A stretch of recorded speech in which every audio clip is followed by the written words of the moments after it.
The opinions and views expressed in the following program are those of the speakers and the host, and do not necessarily reflect those of Yoakley Scott Corporation and your sports network. Yeah, I've been closer to Jesus before, so can you help me out? Oh, can you help me out? Am I on my own? Am I on my own? But can you help me out? Am I on my own? Am I on my own? Or can you help me out? Can you help me out? I've been scared to look in my soul.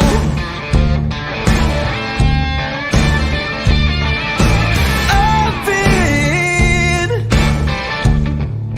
afraid I would follow the road. Yeah, afraid of the things I've been told. And welcome into a Thursday episode of Running Point on YSNLive.com. Brought to you as always by our good friends over at Greenwood Chevrolet in Austintown. I'm going to go ahead and put them in the top right hand corner of the screen so you know where to go if you are in the market for a new or used vehicle. Make sure to check out Greenwood Chevrolet in Austintown. They go the extra mile for you. We try to do the same here on this show every single day. Sorry, I didn't mean for that pause to be as dramatic as it was. Every single day, Greenwood Chevrolet helps us go the extra mile for you. They go the extra mile for you in cars. We do it in local high school sports. Tomato, right? It's been a crazy morning. Want to share something. I changed to these headphones, a couple months ago because I was sick of these the in-ear headphones with the wires getting all tangled. They was so much easier to get tangled. And I thought, well, you know what? Big headphones, like how are these going to get tangled into something? Well, I'm tangled. I'm all tangled up. I don't know how it happens. I swear they're like little creatures that come in at night and tangle your cords, and that's how it happens because they're just sitting here. How does it? I digress. We're gonna have a good episode today on Running Point. We have plenty to break down from last night, plenty of recaps, and then we have a player profile. We're getting back to our player profiles. We have had to take a little bit of a break from them with the tournament talk, but we are getting back to our player profiles today that we have featured. We have a lot that are in the can that are already posted on ysnlive.com. We're going to get to one that is a little bit past due on getting to on the show, and it is the shortstop from Ursuline softball who will be playing in the sectional finals. Not tonight. That game has been canceled with Howland, but they'll be eventually playing Howland in the sectional finals. Gia Chavone from Ursuline. So we're going to hear from her a little bit later on in the show. It's a great interview with their senior shortstop, and we can't wait to share that interview with you guys. But first, we have to get to the scoreboard. There's a lot to go over from last night. We're going to pop up the scoreboard on your screen on ysnlive.com.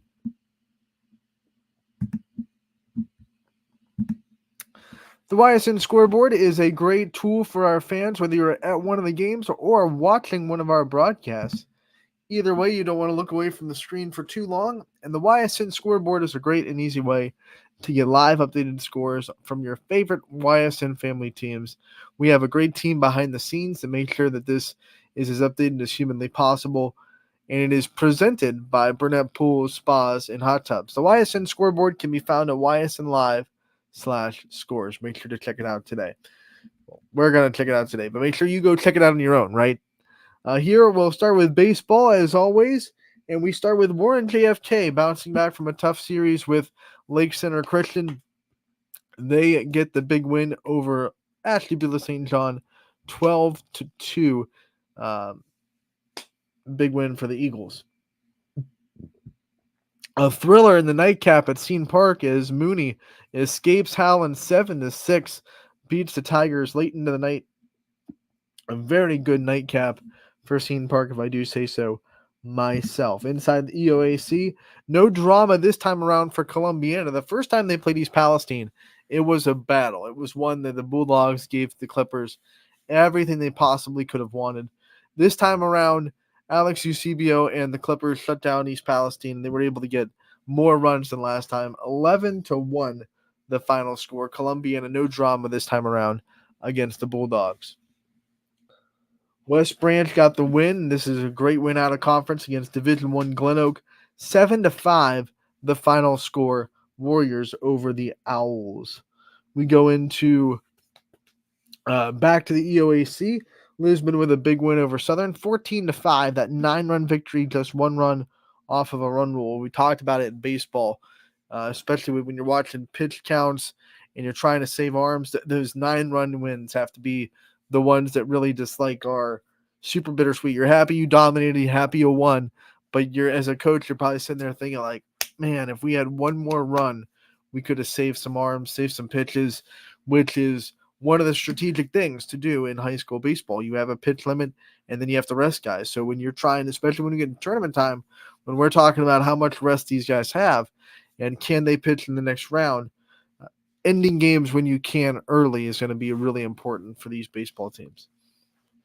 We go into Lowville as they went into Western Reserve and got beat 13-3, all Blue Devils in this one. A big win for Western Reserve to bounce back from last night's loss to the Rocket. I should say Monday night's. No. Jeez, what day is it? Tuesday night's loss to the Rockets. This is what you don't pay. This is what you come for the streams for, guys. My sometimes crazy bonkers mind and the way it works. In Canfield, a big win on senior night, 14-9 over Alliance. They get the win. 14-8 over Alliance to get the win. Michael Patelis, all he did was play, every fieldable position you could play. So he put on a show. Canfield put on a show, and it was a great senior night for the Cardinals. Once again, a 14-8 win over the Aviators. Youngstown East and Ursuline doing battle in the Steel Valley Conference, and it's really Ursuline's world inside that conference. Everyone else is just living in it. 22-0, they get the win over the Golden Bears. Heartland Christian having some old school rivalries with Salem as the Quakers come in and get the 3-run victory, 6-3, the final score. In this one, Newton Falls dominates Liberty, 12-1, the final in that one. The MVAC greats here heating up, and then they also were able to play a game against Camel and get the win 10-0. So a doubleheader for Newton Falls, domination on both ends with run rule victories on both sides. Garrettsville Garfield, they dust shocker, a big day from Eric Geddes. As always, he's a staple of that program. He's been on Big Dogs a couple of times in his career, and they get the win 10-0 over Southington Shocker. Louisville with some late heroics. 6th inning was a big one for the Leopards as they edge out a win 3-2 over Marlington, the two teams scheduled to play again tonight, weather pending. Of course, another close one in Lakeview as the Spartans of Bournemouth come to town and squeak out a 2-1 victory over the Bulldogs. Beaver Local gets the win over Struthers.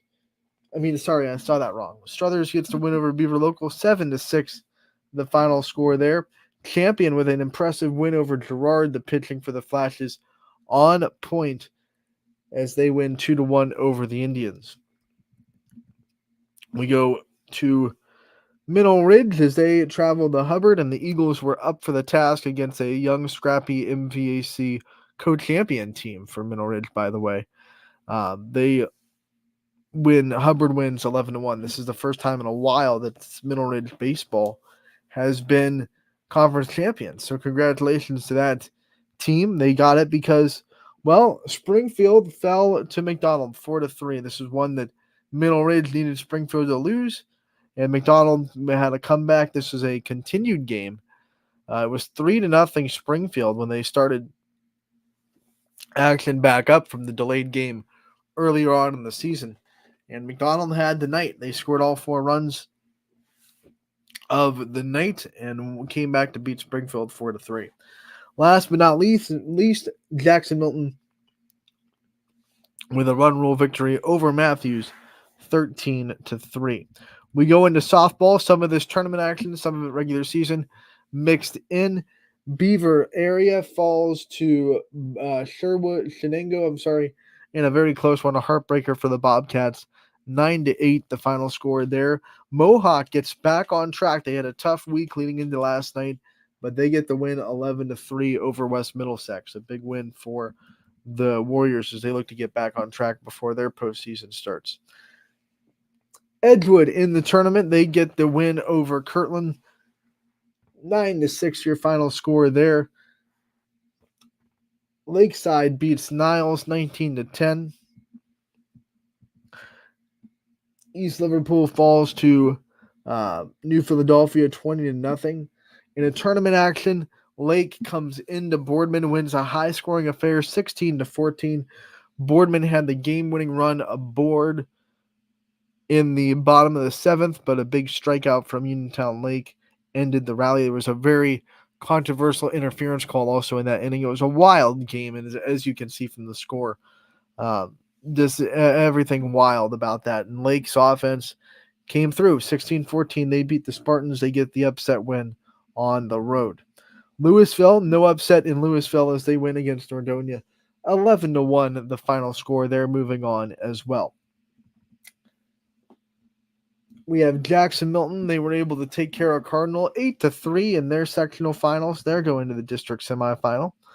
Western Reserve also victorious in their sectional semifinal, 13-4 over Wyndham. They get the win. Katie Byers with a big day for Reserve. Badger goes into East Palestine, gets the win 4-1 to advance to the district semifinals.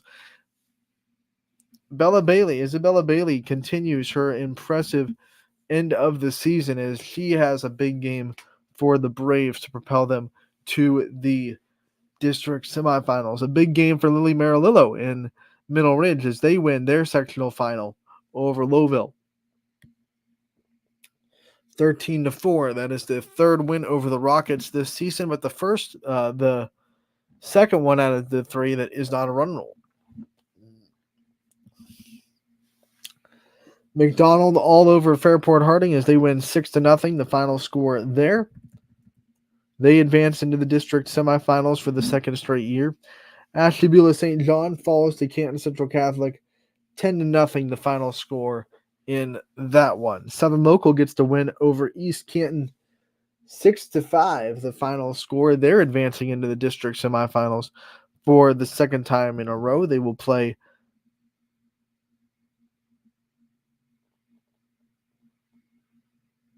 same team as last year and trying to get revenge. Newton falls to Chalker 10-2. That's who Southern will play. I had a completely brain fart there. So Chalker versus Southern Local in the district semifinals. Matthews, no trouble with Wellsville as they win 18-0 to advance into the district semifinals. No shocker there. Matthews, the 1 seed. They're the favorites in that district. They will play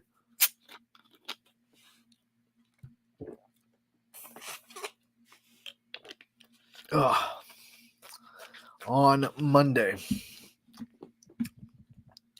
Austintown Fitch got their first tournament win as they beat Mayfield 18-0 in run roll fashion. So their journey back to Firestone starts with one step, and it's a good one for Fitch. Gerard splits a doubleheader, I should say, with Struthers. This is a regular season game trying to finish out league play. Gerard wins 2-1 in game one. Game two, it was Struthers 7-2, getting the win there. Poland goes on the road and advances past United to get into the district semifinals. 17-2, 16-2 is our scoreboard, but I believe the report we got was 17-2.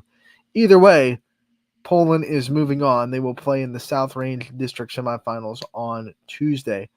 The opponent is to be determined. That is scheduled to be tonight between South Range and who are they playing?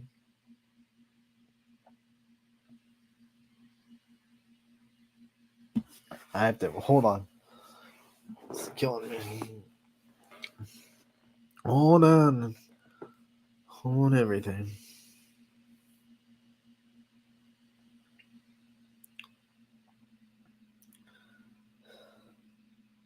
Canton South. Okay. Kansas South versus South Rain scheduled for tonight, and Poland will play the winner of that on Tuesday. Columbiana also had their game moved back to last night. They were scheduled to play tonight, but they get the Wycliffe Blue Devils on 1 day's rest instead of 2. It doesn't matter. Columbiana wins 6-0. The final score there. They advance into the same district. They'll be on the opposite end of the bracket of Poland in the semifinals. They'll play the winner of Pymatuning Valley and Rootstown on Tuesday. Regular season matchup between LeBray and Hubbard, and the Eagles get a big day from Haley Taylor as they win 10-7 over the Vikings. That's going to do it for the scoreboard. Like I said, we have sectional finals tonight in divisions 2 and 3 scheduled, but there have always already been a couple of them that have been canceled. Howland and Ursuline, and we already know have been updated. That game is not happening tonight, and we also know that a couple other games have been on the brink. We know that the 2 games got moved to last night just because of a abundance of caution for weather. So we'll keep an eye on what the tournament games are doing tonight. Obviously, I said it. Put it at 17, the tally in the last week. We started this last Thursday. So 7, well, what's that? 1, 2, 3, 4, 5 shows, 17 times saying that word. Dang. Got it. If you're a fan of Running Point, you're keeping count with us, hopefully. But yeah, like I was saying, sectional finals scheduled for tonight, but there is rain. We've already seen some baseball regular season games get canceled. Everything at Scene is canceled tonight. So we will just stay updated and see what goes on tonight and come back tomorrow with recaps of anything that does happen. If the sectional games get canceled tonight, tomorrow's going to be iffy. There are schools that have prom this weekend, so it's like, are they going to try to make it Friday? Prom makes everything kind of weird. I don't know why some schools, I should say, have made prom. This is like the latest I remember prom ever being, prom weekend. I know not for everybody. There have been some other schools. Prom is kind of spread out. It's not a set weekend for every school. But there are a handful of schools that have prom this weekend, and it feels kind of later than I remember, which is right in the smack dab end of postseason. So that can make things kind of interesting on when these teams play these sectionals and how they're prioritized, really. Like, does OHSA say, okay, you have prom, so you can work with it, or they just say, hey, you're playing the next day. We have to get this bracket taken care of because it's not fair to, let's say, the other team that maybe doesn't have prom, and they now have to say, well, if we win, we have less days rest because that team has prom, So we'll definitely keep an eye on what the reschedulings are and when tournament games are and aren't happening. We'll try to keep you guys as updated as possible as we stay as updated as possible. It's harder because tournament time doesn't use Arbiter Live, which is what I rely on during the regular season to tell me when games are canceled or when games are scheduled, because Arbiter is the website that schools use to schedule umpires. So it's going to be correct when it says the game's happening. Like, it's not going to get umpired without it being on Arbiter. So we use that, but they move on to a different thing for the tournament. So there's not like a website that I know of that I can just go on and say, hey, this game's canceled, other than the bracket, and that kind of takes a long time to update too. So like right now, you can go to the bracket and it would still say the Ursuline and Howland are playing tonight, but they're not. So we'll say it's updated as possible. That's the tail end of that big rant, and we will we'll see what's going on. We're going to take a commercial break. When we come back, we have a player profile to get to. Gia Chavone from Ursuline. That's coming up next on Running Point. Brought to you by Greenwood Chevrolet in Austintown. 21 News delivers the news as it happens, using the latest technology from where it happens. Live here outside the Mahoney County. On air, online, Wednesday afternoon weather update. Very dangerous. and on the 21 News social media platforms.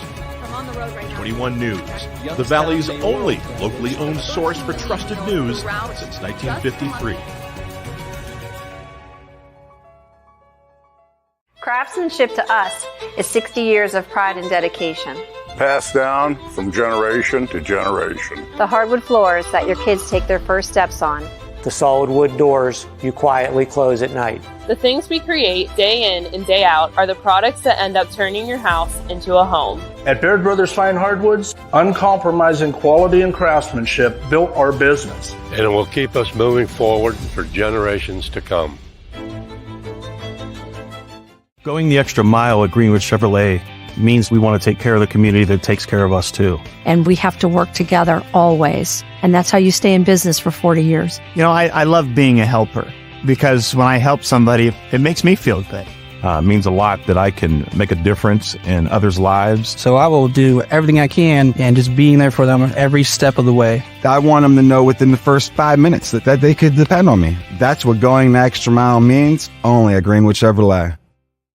Before the lights come on, before the workday begins, before a long day is ended, or it's time to have fun. It all starts with the people at Joe Dickey Electric. From replacing a light fixture in your home to building a substation for your business, no job is too big or too small. The people of Joe Dickey Electric power them all. Joe Dickey Electric, over 60 years of powering the Mahoning Valley.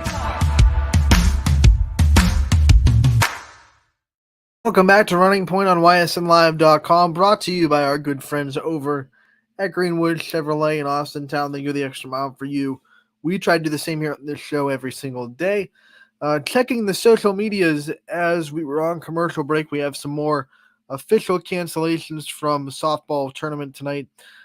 Geneva at Canfield tournament has been canceled, moved to tomorrow at 5. We already told you Ursuline and Howland has been canceled. Mooney and Champion sectional final tonight has been canceled, moved up to tomorrow at 5 o'clock, so they'll just move it one day up. Hubbard and Kinston, that'll be in Kinston for Hubbard. That's moved to tomorrow as well. That game not happening tonight. So those are the ones that we can confirm and tell you about. Those are canceled. Those tournament games not happening, moved to tomorrow. Ursuline and Howland has not been officially scheduled yet. From what I hear, they're going to try to do Saturday morning, but that's not official. That has not been confirmed. That's just what I believe they're aiming for. So we'll try to hear back from the OHSA and keep up to date on that. With that being said, we're going to roll right into the player profile that was promised today. It is going to be Gia Chavone, the shortstop, senior shortstop from Ursuline, featured on today's show. A great interview. Me and Ty Bartell both on it, and we hope you enjoy it. Anthony Herwig, Ty Bartell here with an Ursuline softball player profile. We're joined by senior for the Irish, Gia Chavone. Gia, thank you so much for taking the time to join us today. Thank you so much for having me. I want to talk about your journey to get into this spot, young lady, too, because you're very talented, both sides of the ball. Batting in the middle of that Irish order, you're also talking about someone that's playing the shortstop position, too, so you got a lot of weight on your shoulders there. Talk to me about how you've been able to handle all that, too, and kind of be a leader for this team this year.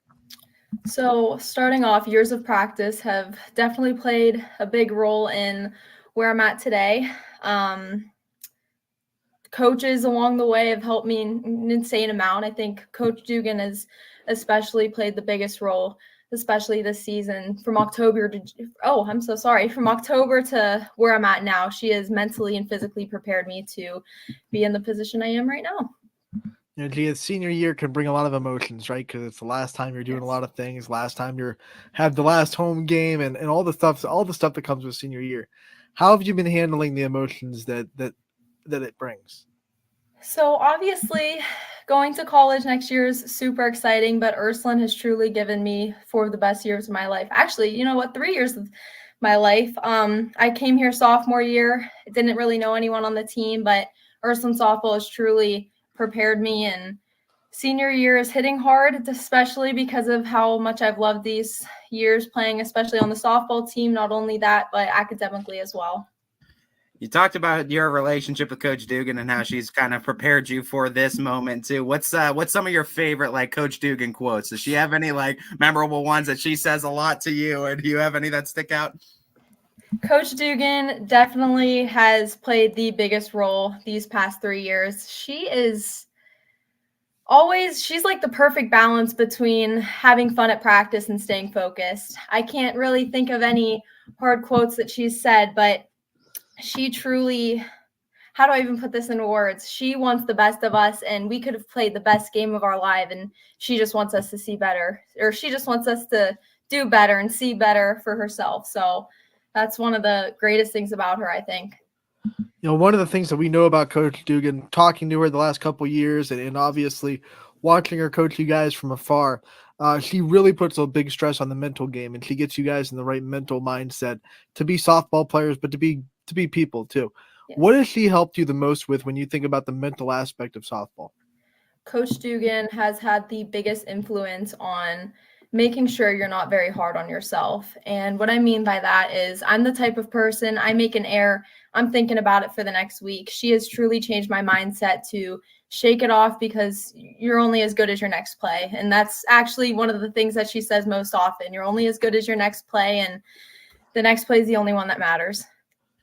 We're talking a lot about this current chapter that you're in with your softball story. I'm kind of curious when that first chapter was written. When did you find yourself in the sport, and when did you first find yourself falling in love with the sport of softball? So growing up, my dad was my biggest influence on the whole softball thing. He played baseball, going all the way up into college. I want to say I started about 4 years old, little T-ball, and then working my way up. Luckily, Poland was such a big softball community, and so I was surrounded by the biggest support system. I was surrounded by the greatest coaches that I've ever met. The players were absolutely phenomenal. We actually, when I was 14, it was a combination of the Poland Canfield team. We made it out to the World Series, and that's just the core group that we have stuck with since we were little. And I think I fell in love with the game when I was small, and playing in college was always a dream of mine, so I'm glad that I get to accomplish that now. Softball has definitely just been one of the most consistent and best things of my life. Since you brought it up, let's just segue right into college softball. I want to give you the time to tell everyone that maybe doesn't know where you're going to be continuing your softball career after you graduate Ysn. So I will be continuing my softball and academic career at St. Mary's College, Notre Dame, Indiana. I filled out a recruiting form about a year ago, and luckily I was randomly picked out of the bunch and got in contact with Coach Cassie. She has been so helpful already. St. Mary's, their program is only growing. They have a bunch of young girls right now, and seriously, they've won the last 6 games that they've played, and I'm just so thrilled to be able to be a part of that program someday. College softball has always been the biggest dream of mine, and I'm glad that I get to play it at my dream school. When you met them and met the coaches and the program, and what was it about that school and that program that made you feel like, you were going to be home there and that you wanted to go there?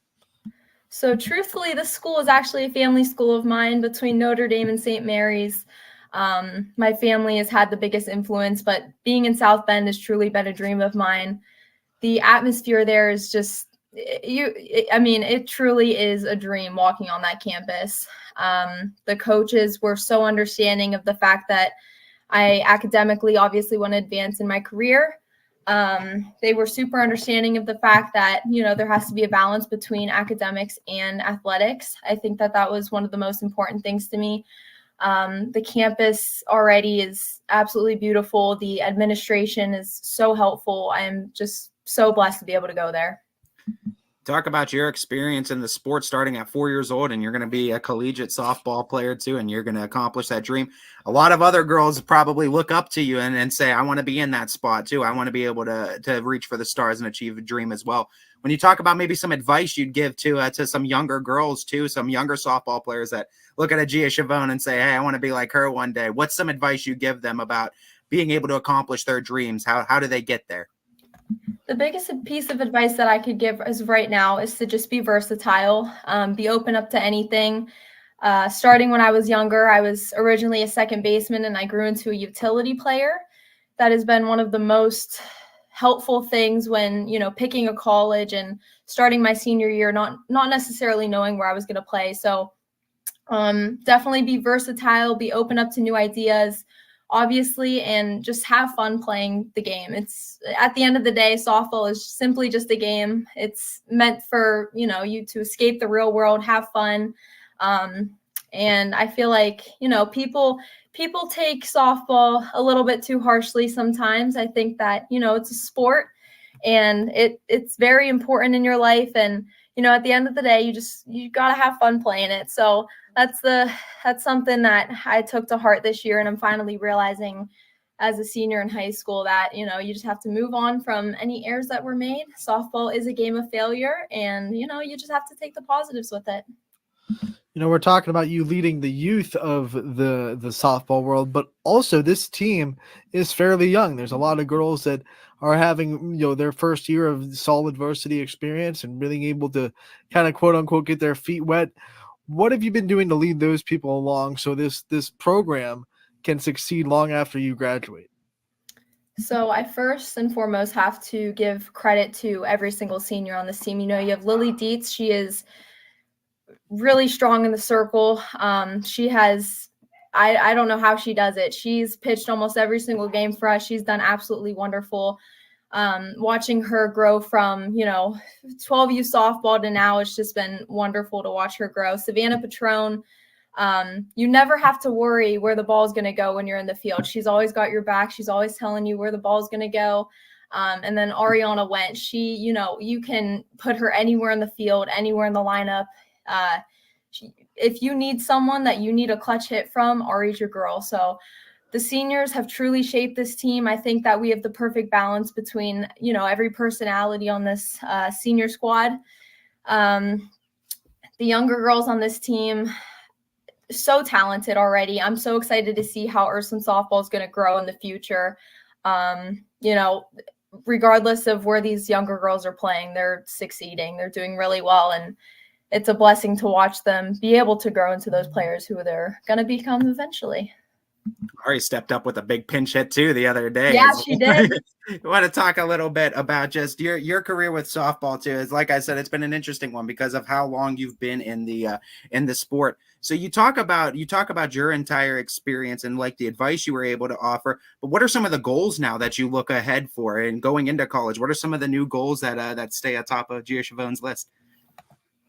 So goals definitely is my mental game. Again, I'm some type of person that, you make an error. It's very difficult to get over it. But luckily, especially as I said, Coach Dugan has truly shaped my mindset on that. Hoping to continue that, mindset of shake it off. It's okay.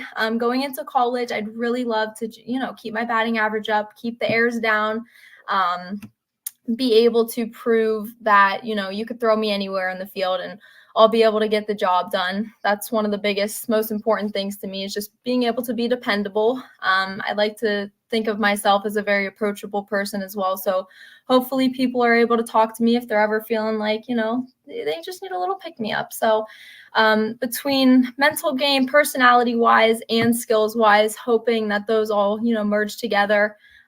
Which I see as in my senior year, I feel like I finally hit the point where I'm content that I'm able to be that type of person for everyone else.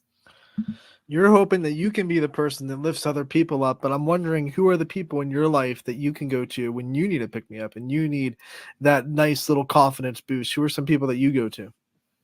So my teammates are some of the biggest, pick-me-ups around.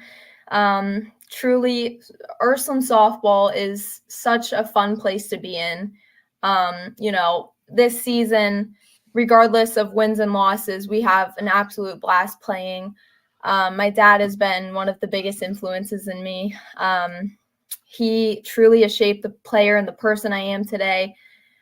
He is the type of person that truly just wanted to see my best growing up. He never got mad at me for striking out.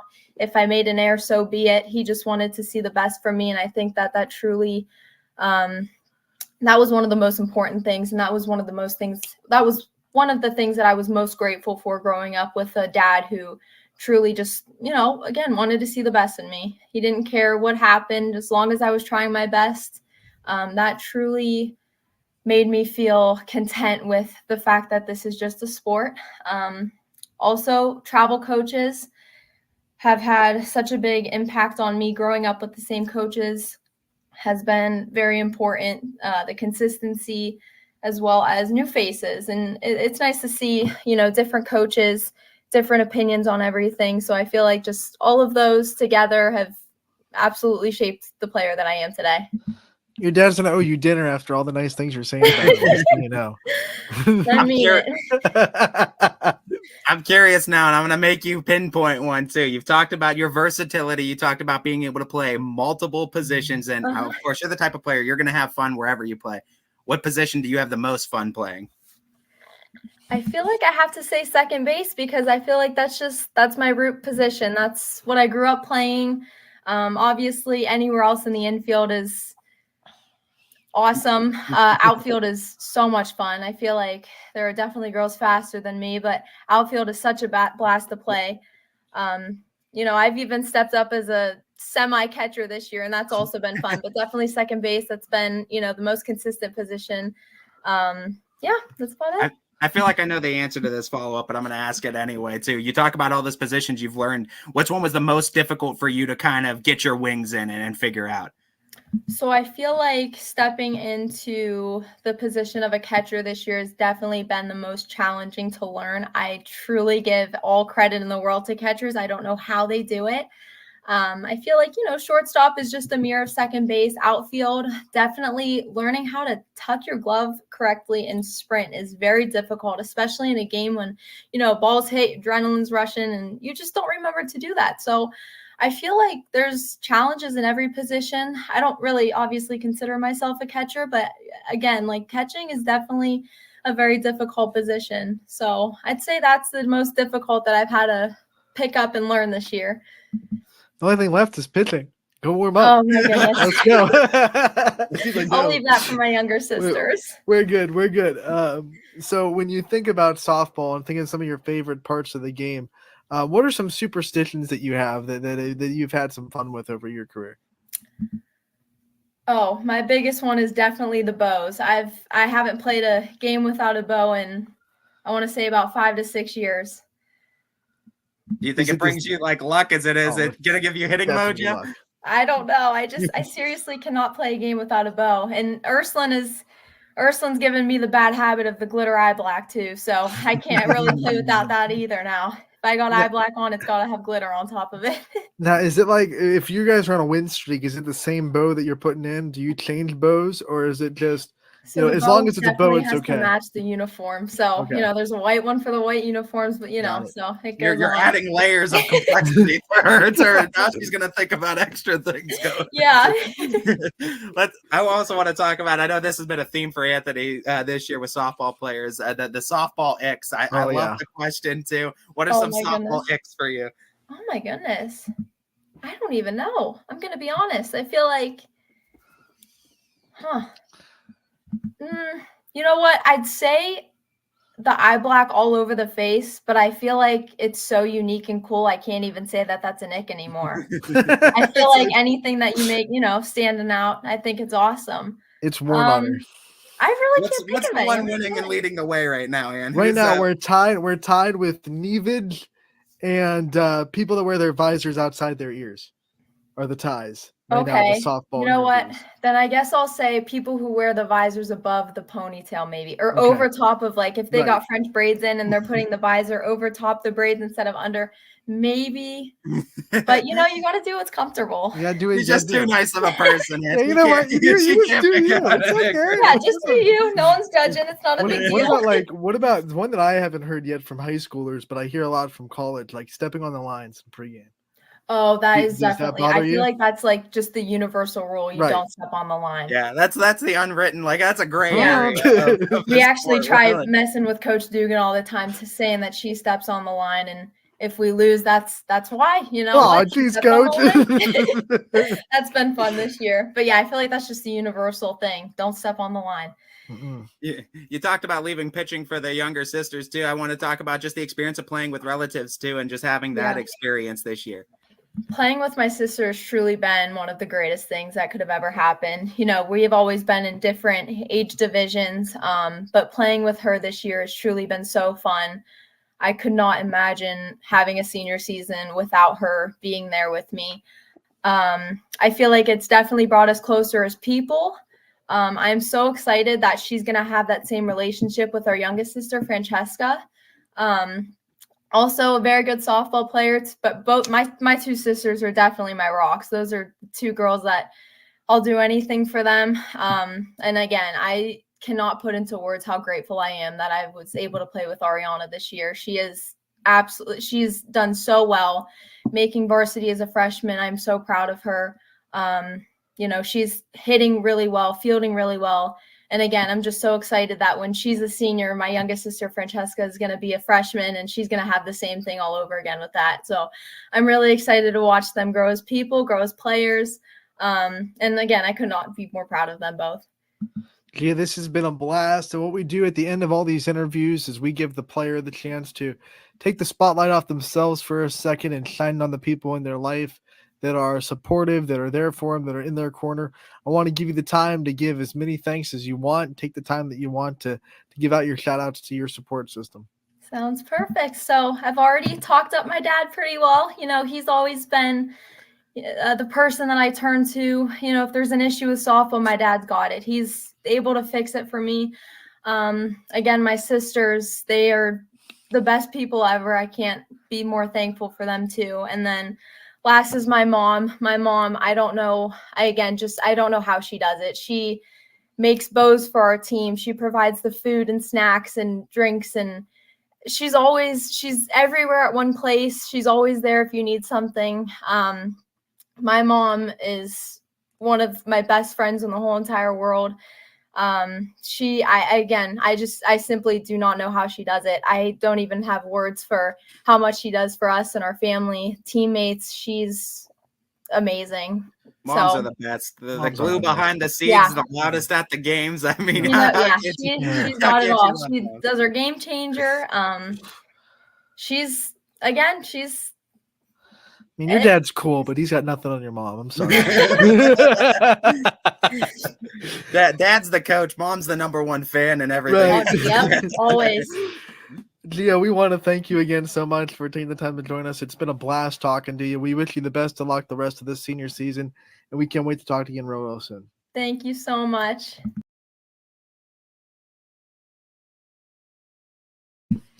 A very fun interview with Gia Chavone. Want to thank her for her time. Want to thank Ty for his time doing that interview with us. He does a lot of hard work helping us out with getting player profiles up and running on the website. If you missed that interview, want to see it in its entirety, it can be found at ysnlive.com. It can also be found on the YSN YouTube page.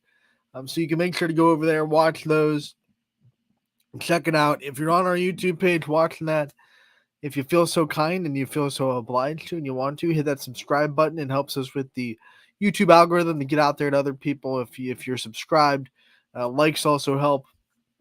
The YouTube algorithm can be really funny that way. And if you're liked and subscribed, also make sure to hit that notification bell, because the YouTube algorithm is kind of funny, and you never want to miss a minute of the video action that we put up there. We put up player profiles, post-game interviews, coaches' corners, game highlights, some full games get put up on our YouTube page as well. So make sure that if you're subscribed, you hit that notification bell, because almost every day we're putting up some form of video content up there, and you don't want to miss a single minute of the action. That's going to do it for today's show. It's a rainy day.